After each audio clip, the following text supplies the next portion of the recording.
সাবেক পুলিশ প্রধান বেনজির আহমেদের বিষয়ে তদন্ত করছে দুদক। বিদেশে থাকলেও তার বিচার কাজ চলবে বলে জানিয়েছেন আওয়ামী লীগ সাধারণ সম্পাদক। তিনি বলেন, অপরাধ প্রমাণ হলে তাকে দেশে ফিরে আসতেই হবে। সমসাময়িক বিভিন্ন বিষয় নিয়ে রবিবার ধানমন্ডিতে আওয়ামী লীগের সভাপতির রাজনৈতিক কার্যালয়ে গণমাধ্যমের সামনে আসেন আওয়ামী লীগের সাধারণ সম্পাদক।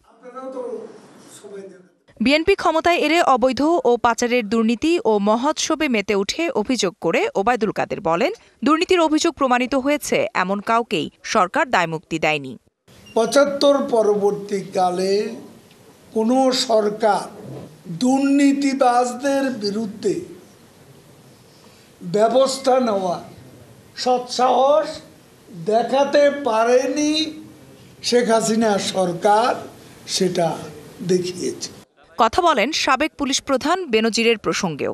বেনজির যদি মামলায় দুর্নীতিবাজ সাব্যস্ত, দেশে তাকে আসতেই। সরকার তো দুর্নীতি দমন কমিশনের স্বাধীনতা হস্তক্ষেপ করেনি। তারা যেভাবে প্রক্রিয়া ওইভাবে এগিয়ে যাচ্ছে। এখানে সরকারের অবশ্যই সমর্থন আছে। তো যত অপরাধী হোক সব কিছুর বিচার হবে, ছাড় দেওয়া হবে না। Fahmida Shampa, DBC news, Dhaka.